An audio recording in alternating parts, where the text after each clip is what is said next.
Hi everyone, मैं आपका स्वागत करती हूँ मालवी एकेडमी के इस ऑनलाइन लर्निंग प्लेटफॉर्म पे।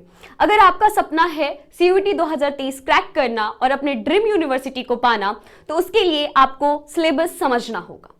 आज हम डिस्कस करने वाले हैं लैंग्वेज सेक्शन के हिंदी सिलेबस के बारे में, यानी हमारा जो लैंग्वेज हिंदी है उसके बारे में। एनटीए ने जो सिलेबस दिया है उसके आधार पर और 2022 में जो हमारा पेपर हो चुका है सीयूईटी का, उसके आधार पर जो हमारा सिलेबस बनता है उसको डिस्कस करेंगे, उसको समझेंगे।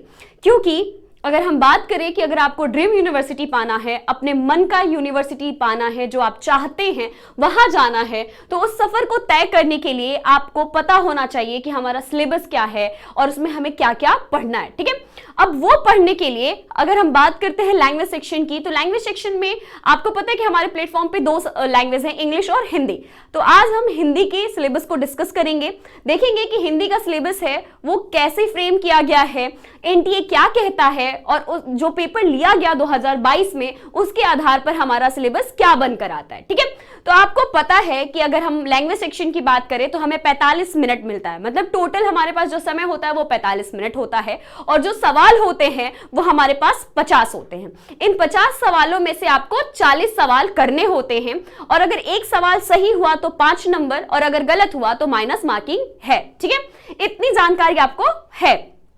अब हम जानते हैं कि ये जो हमारा हिंदी है इसके विषय में एनटीए जो है वो क्या कहता है। मतलब कि अगर मैं बोलूं कि हमारा जो सिलेबस है वो एनटीए के आधार पर क्या बनकर आता है या फिर क्या है, ठीक, तो एनटीए हमारा कहता है सबसे पहली और सबसे इंपॉर्टेंट चीज जो कि हम पहले ही लाइन में देखेंगे, यहां पे बहुत क्लियर कहा गया है, भाषा अनुभाग के प्रश्न निम्नलिखित विषयों से होंगे, लेकिन ये इन्हीं तक सीमित नहीं हैं।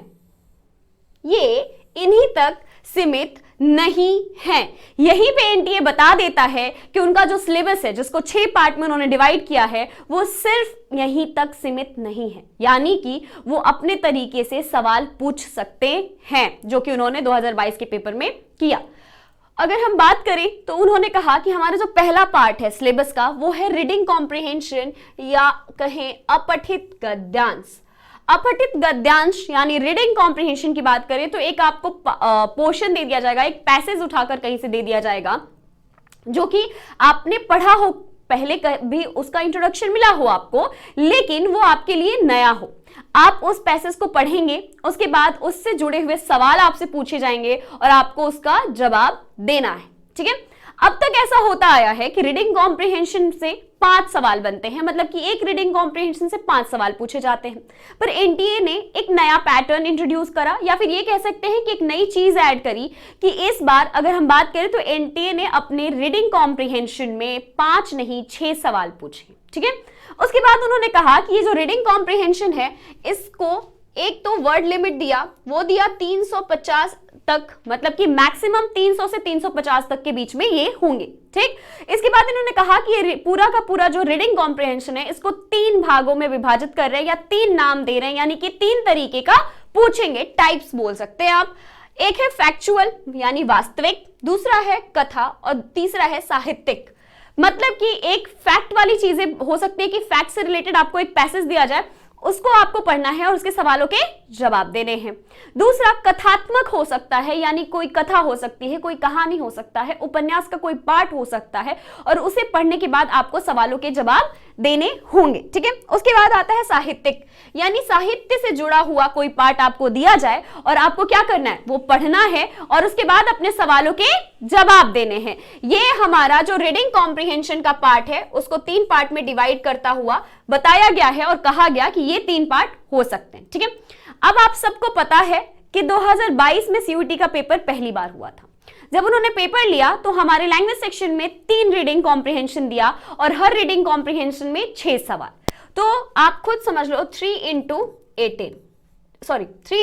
6। अब ये 3 into 6 का मतलब हुआ हमारे पास कितने सवाल हो गए, तो हमारे पास पूरे 18 सवाल हो गए। हमने शुरुआत में ही क्या कहा कि हम पूरे के पूरे 50 सवाल सॉल्व करने वाले हैं, मतलब कि हमें 50 सवाल दिए जाएंगे, उसमें से हमें 40 सवाल करने होंगे। अब आप खुद सोच लो कि उस 50 में से, या मान लो जो भी आप 40 करना चाहते हो, उस 40 में से 18 सवाल तो आपके सिर्फ रीडिंग कॉम्प्रिहेंशन से हो गए। मतलब सिंपल सा ये है कि अगर आपने रीडिंग कॉम्प्रिहेंशन कर लिया तो 18 सवाल आपके सही हैं। आपको पता है कि क्वेश्चन पेपर में आपके पास 3 ऐसे पार्ट्स हैं जो कि आपको सिर्फ क्या करने हैं, पढ़ के आंसर देने हैं। वहां पे आपको सवाल के साथ साथ जवाब भी दिया गया है, सिर्फ आपको अपना जवाब छांटना है और क्या करना है, आंसर करना है। ठीक है, उसके बाद वो दूसरी बात क्या बोलते हैं, यानी दूसरा पार्ट उनका है मौखिक दक्षता यानी वर्बल एबिलिटी। उसके बाद उन्होंने कहा कि क्या करेंगे, अरेंज करेंगे पार्ट्स को, यानी कि वाक्यों को 4 पार्ट में आपको डिवाइड करके दे दिया जाएगा, उनको अरेंज करके एक सीक्वेंस में लिखना है, यानी कि किस सीक्वेंस में हम लिखेंगे इन टुकड़ों को जोड़कर कि हमारा एक सही वाक्य बनेगा। उसके बाद सही शब्द का चयन, फिलिंग द ब्लैंक्स, उसमें हम एक सही शब्द कौन सा भरेंगे कि हमारा जो वाक्य है वो पूरा हो जाए, या फिर कहां पे मे का प्रयोग होगा, कहां पे की का प्रयोग होगा, ये सारी चीजें आपको करनी होंगी। उसके बाद पर्यायवाची और विलोम, मतलब एक ही शब्द के पर्याय और एक ही शब्द का क्या विपरीतार्थक यानी जस्ट अपोजिट शब्द हमें बताना है। उसके बाद उन्होंने कहा शब्दावली, यानी कि वर्तनी सुधार देख लो, हमारा जो भी उच्चारण है, बाकी सारी चीजें जो कि हमारे शब्द भंडार से आएंगे वो शब्दावली के अंतर्गत आ जाएंगे। ये 6 पार्ट में एनटीए का सिलेबस जो उन्होंने डिवाइड करके आपको दे दिया, बोला कि ये है हमारे 6 पार्ट्स, इसी के आधार पर हम सवाल पूछने वाले। लेकिन साथ में एक बहुत ही चतुराई के साथ लाइन जोड़ दिया गया, वो ये था कि ये यहीं तक सीमित नहीं है। अब हम बात करते हैं कि 2022 में जो पेपर हुआ था उसके आधार पर हम कौन सा सिलेबस डिस्कस करने वाले हैं, या फिर हमारा कौन सा सिलेबस बाहर आता है पूरा हमारा 2022 का पेपर समझने के बाद और देखने के बाद। तो अगर हम बात करें तो हमें अपने लिए पढ़ना है, यानी कि हमें हिंदी के लिए पढ़ना है वर्ण विचार, शब्द विचार, हमें पढ़ना है पर्यायवाची, विलोम शब्द, अनेक शब्दों के एक शब्द, मुहावरे, लोकोक्तियां, श्रुति संभिन्नार्थक शब्द, लिंग, वचन, काल, कारक, संज्ञा, सर्वनाम, क्रिया, विशेषण, अविकारी शब्द, समास, संधि, रस, अलंकार और छंद। अब आपके दिमाग में सवाल ये आ रहा होगा कि सिलेबस में तो ऐसा कुछ बोला ही नहीं गया है, मतलब कि हमारा सिलेबस तो ये कहीं नहीं रहा है कि हम आपसे व्याकरण पूछने वाले हैं, लेकिन सिलेबस में ये भी तो नहीं बोला गया ना कि हम यहीं तक सीमित रहने वाले हैं।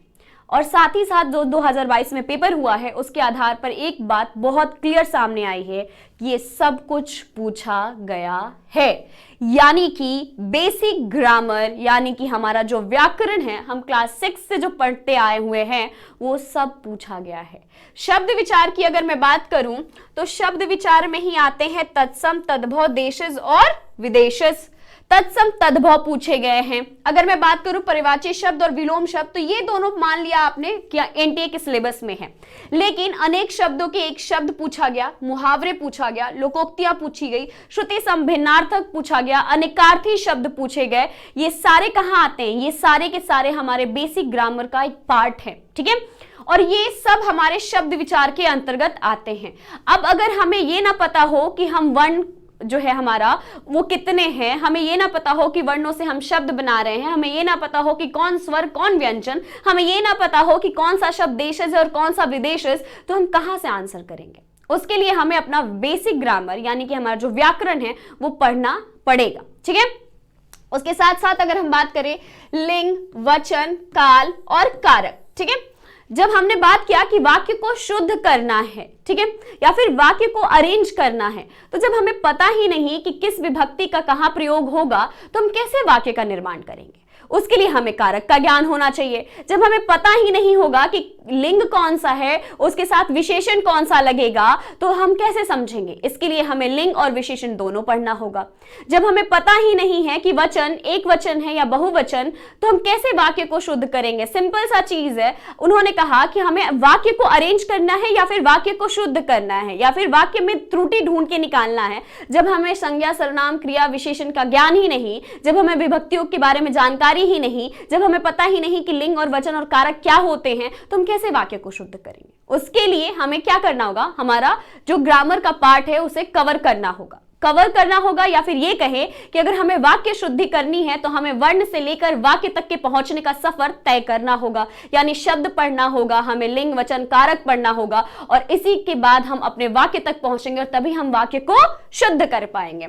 उसके बाद हम बात करते हैं संज्ञा, सर्वनाम और क्रिया विशेषण। अब ये संज्ञा, सर्वनाम, क्रिया विशेषण क्या होते हैं, इनसे सवाल पूछे गए हैं। संज्ञा और विशेषण से भी सवाल पूछा गया है। अगर मैं एग्जांपल दूं तो पूछा गया था कि देश में विभीषणों की कमी नहीं है। अब ये विभीषण जो टर्म है वो किस में आता है, वो व्यक्तिवाचक है या जातिवाचक है। अब ऐसे सवाल आपसे पूछे जाएंगे तो आपको ज्ञान तो होना चाहिए ना इनका। उसके बाद हम बात करते हैं अविकारी शब्द और समास, संधि, रस, छंद और अलंकार। ठीक है, अब ये मैंने ना 3 बॉक्सेस बना दिए। 3 बॉक्सेस जो हैं, इन सर्कल को अलग रखो, मैंने ये 3 बॉक्सेस बनाए। ये 3 बॉक्सेस वो हैं, यानी कि हम ये बात कहें कि ये जो 3 हमारे पार्ट्स हैं जो मैंने अभी आपको सामने दिखाया, इन तीनों पार्ट से बहुत सारे सवाल आए, मतलब भर भर के सवाल इन तीनों पार्ट से पूछा गया है। आपसे परिवाची पूछा गया, विलोम पूछा गया, अनेक शब्दों का एक शब्द पूछा गया, मुहावरे, लोकोक्तियां, श्रुति संवेनार्थक, तत्सम, तद्भव, उपसर्ग, प्रत्यय, ये सब कुछ पूछा गया। ठीक है। उसके बाद अगर हम बात करें तो समास, संधि, रस, छंद, अलंकार, इनसे सवाल आए हैं। संज्ञा, सर्वनाम, क्रिया विशेषण से सवाल आए हैं। तो अगर पूरी कहानी समझी जाए, कहानी का पूरा सार समझा जाए, तो हमें समझ में आता है कि एक भी पार्ट जो हमारा व्याकरण है उसका छोड़ा नहीं गया है। हर पार्ट से सवाल आए हैं, वो कि मतलब जो भी उनके लिए इंपॉर्टेंट है, यानी कि अगर हम बात करते हैं जो कि एनटीए ने सिलेबस दिया है उसके अंतर्गत, यानी हम कहें तो बाल का खाल निकालना ही हम समझ सकते हैं, यानी कि एनटीए के सिलेबस का बाल का खाल निकालकर हमने ये सिलेबस निकाला है और उसी आधार पर उन्होंने भी अपना सवाल पूछा था। तो टोटल जो कहानी है उसका सार सिर्फ इतना है कि हमें पढ़ना सब कुछ है, सिर्फ उनके जो 6 पार्ट्स हैं उन्हीं तक हम सीमित नहीं हैं, उन्हें छोड़कर हमें आगे भी देखना होगा कि हमारे पास क्या क्या है जो चीजें देखनी होगी। और ये भी इतना टफ नहीं है, मतलब हमारा बेसिक ग्रामर है जो कि हम बचपन से पढ़ते हुए, क्लास 6 से पढ़ते आए हुए हैं। इनको सिर्फ समझने का तरीका हमें पता होना चाहिए और हमें देखना है कि किस आसान तरीके से कैसे इन सारी चीजों को हम समझ सकते हैं। उसी के साथ साथ साहित्य का भी कुछ सवाल देखते हैं, यानी कि हम अगर बात करें तो 2022 में साहित्य से भी सवाल आए थे। इसलिए साहित्य का परिचय, यानी कि हिंदी साहित्य है क्या, हिंदी साहित्य का विकास कब हुआ, उद्भव कहां से हुआ, किस सन में हुआ, कौन सी रचना प्रथम है, किस भाषा में लिखी गई, किस वर्ष में लिखी गई, इसकी जानकारी हमें होनी चाहिए। फिर हमारा हिंदी साहित्य जो है उसको कितने पार्ट्स में डिवाइड किया, मतलब उनका नामकरण किस आधार पे हुआ, उनका काल विभाजन किस आधार पे हुआ, उनका काल का जो समय सीमा है वो कैसे निर्धारित हुई, ये सारी चीजें हमें जानना पड़ेगा। ठीक है। उसके साथ ही साथ प्रमुख रचनाएं और रचनाकार, मतलब कि अगर हम बात करते हैं आदिकाल की, अगर हम बात करते हैं आधुनिक काल की, अगर हम बात करते हैं छायावाद की, अगर हम बात करते हैं रीतिकाल की, अगर हम बात करते हैं भक्ति काल की, तो इन सारे समय सीमा में जितने भी प्रमुख रचनाकार रहे हैं और उनकी जितनी भी प्रमुख रचनाएं रही हैं उनके बारे में हमें जानकारी होनी चाहिए। ठीक है। उन्हें कौन सा पुरस्कार मिला, किस रचना पर पुरस्कार मिली, इन सारी जानकारियों को हमें देखना पड़ेगा, याद करना पड़ेगा। ठीक है। तो ये जो साहित्य है उसमें ये 3 मुख्य हमारी पार्ट्स हैं, मतलब कि अगर हम कहेंगे तो काफी अहम भूमिका निभाने वाले हैं। हमारे जो सवाल आए थे वो उपन्यासों के नाम आए थे, उनके जो रचयिता है जिन्होंने उसे लिखा है उसके बारे में पूछा गया था। उसके बाद हमसे पूछा गया था कि कौन से काल के कौन से रचनाकार हैं। तो ये सारी चीजें हमें पता होनी चाहिए ताकि हम अपने सवाल सही कर सकें। ठीक है। अब हम देखते हैं कि 2022 में जो पैटर्न था या फिर 2022 में जैसे सवाल पूछे गए थे वो कैसा था। अगर हम बात करें तो 19 जुलाई को हमारे पास 3 रीडिंग कॉम्प्रिहेंशन आए और हर रीडिंग कॉम्प्रिहेंशन से 6 सवाल यानी 18 सवाल। ठीक है। उसके बाद हर दिन ये सेम रहा, इसमें कोई परिवर्तन नहीं हुआ, मतलब कि जितने स्लॉट्स में पेपर हुए, जितने दिन पेपर हुए, उन सब में आपको दिखेगा कि ये जो है हमारे 3 रीडिंग कॉम्प्रिहेंशन वो सेम रहे हैं। ठीक है। उसके बाद अगर हम बात करें तो विलोम 4 आया, संधि 4 आया, साहित्य से 4 आया, अलंकार से 4 आया, मुहावरे से 4 आए। लेकिन वहीं दूसरी दिन अगर देखा जाए, मतलब अगर हम बात करें 4 अगस्त के पेपर की, तो वहां पे विलोम से तो 4 आया लेकिन संधि से क्या हो गया, 1 हो गया। वहीं पे अगर हम बात करें वर्तनी शुद्धि यहाँ पे आई और यहाँ पे नहीं आया। ठीक है। वहीं पे हमारा यहाँ पे अलंकार से सवाल पूछे गए और यहाँ पे नहीं पूछे गए। उसके बाद अगर हम 30 अगस्त की बात करें तो 30 अगस्त में क्या हुआ कि सबसे सवाल पूछे गए, मतलब कि आपसे समाज से भी पूछा गया, वही कि 2 दिनों आगे वाले जो 2 दिन थे उसमें नहीं पूछे गए थे। उसके बाद हमसे यहाँ पे अलंकार से सवाल नहीं पूछे गए, वर्तनी शुद्धि से नहीं पूछा गया। वहीं पे अगर 26 अगस्त की बात करें तो कहानी थोड़ी बदल जाती है। पर्यायवाची 1, विलोम 1, समास 2, अलंकार 1 और वर्तनी शुद्धि 3। मतलब कि अगर मैं फिर वापस से 24 अगस्त की बात करूं तो हमारे पास विलोम 1, संधि 1, समास 1 और साहित्य के 12 सवाल। किसी किसी पेपर में 4 सवाल, किसी पेपर में 1 सवाल और किसी में साहित्य से 12 सवाल पूछे गए। ठीक है, उसके बाद अगर हम बात करते हैं तो पदों के क्रम, मतलब कि आपके अरेंजमेंट्स जो हैं वो देखने थे। वहां पे आपको दिखेगा कि ये जो हमारे पास 4 अगस्त है उस दिन के स्लॉट में नहीं आया, लेकिन अगर हम बात करें वहीं पे 19 को तो आया, 26 को आया, 24 को आया। ठीक है, उसके बाद अगर उपसर्ग प्रत्यय की बात करें तो 4 सवाल आए, किसी दिन नहीं आए, फिर 4 आए, फिर 1 आया, फिर 1 आया। अनेक शब्दों के एक शब्दों का भी यही कहानी कि 2 आया, 4 आया, किसी दिन नहीं आया, किसी दिन 3 आया और किसी दिन 1 आया। सही वाक्य मतलब वाक्य सही कौन सा है, शुद्ध कौन सा है, ये चुनना था। किसी दिन 4 आया, किसी दिन 2 और किसी दिन आया ही नहीं। वहीं पे अगर सेम कहानी कहें तो तत्सम और तद्भव का भी है। ठीक है, यहाँ पे तत्सम और तद्भव का भी है, समानार्थी का भी है, अनिकार्थी का भी है, श्रुति संभिन्नार्थ और व्याकरण। इन सबके भी जो देखेंगे तो हमारे जो सवाल के नंबर्स हैं उसमें फ्लक्चुएशन है। मतलब कि रीडिंग कॉम्प्रिहेंशन जो है हमारा वो 3 होगा, ये फिक्स है। लेकिन इसके अलावा जितने भी सवाल पूछे गए, जितने भी पार्ट से पूछे गए हैं, उनके नंबर्स फिक्स नहीं है, उनमें एक फ्लक्चुएशन देखने को मिल रहा है। तो अभी हम जो डिस्कस कर रहे थे, यानी कि हमने अभी जो देखा है वो इस वीडियो में ये देखा कि हमारा सिलेबस क्या होने वाला है। एनटीए के अनुसार हमारा सिलेबस क्या बना, हमारे अनुसार और एनटीए के पेपर के अनुसार। उसके बाद हमने ये भी जाना कि हमारा जो पेपर आया है 2022 में उसमें कैसे कैसे सवाल पूछे गए, यानी कि कितनी संख्याएं थी, यानी कि कहां पे नंबर्स फिक्स है, कहां पे नंबर्स में परिवर्तन आपको देखने को मिल सकता है। ये सारी चीजें हमने इस वीडियो में डिस्कस किया। मतलब इस वीडियो में हमारा पूरा सिलेबस का निचोड़ था, यानी हमारा सिलेबस क्या होने वाला है और इसी सिलेबस के आधार पर हम अपनी रणनीति क्या बनाने वाले हैं, मतलब कि हम कैसे पढ़ाई करने वाले हैं। ये सारी चीजें हमने इस सिलेबस के माध्यम से समझ लिया। ठीक है, अब हम ये वीडियो यहीं पे समाप्त करेंगे और इसी के साथ साथ आपको ये नहीं सोचना है कि अरे बहुत कुछ पढ़ना है तो हम कैसे पढ़ाई करेंगे। बिल्कुल ही आसान है, ये सिर्फ एक कहें तो बेसिक व्याकरण है जो कि हम बचपन से पढ़ते आए हुए हैं। तो सिर्फ हमें थोड़ा सा ध्यान देना है, थोड़ी सी अपने कंसंट्रेशन को बढ़ाना है और अपने मन को पढ़ाई में लगाना है। इसके अलावा और कुछ भी नहीं मांगता सीयूईटी। सीयूईटी सिर्फ इतना कहता है कि थोड़ा सा मन लगा के पढ़ाई कर लो, उसके बाद आपका सपना और मेरा सपना एक होने वाला है। ठीक है, तो इसी के साथ हम अपने वीडियो को यहीं पे समाप्त करेंगे। आप अपना प्यार और सपोर्ट आप लाइक के थ्रू बताइएगा कि आपको ये वीडियो कैसा लगा। तब तक आप पढ़ते रहो, स्वस्थ रहो, मस्त रहो। Thank you.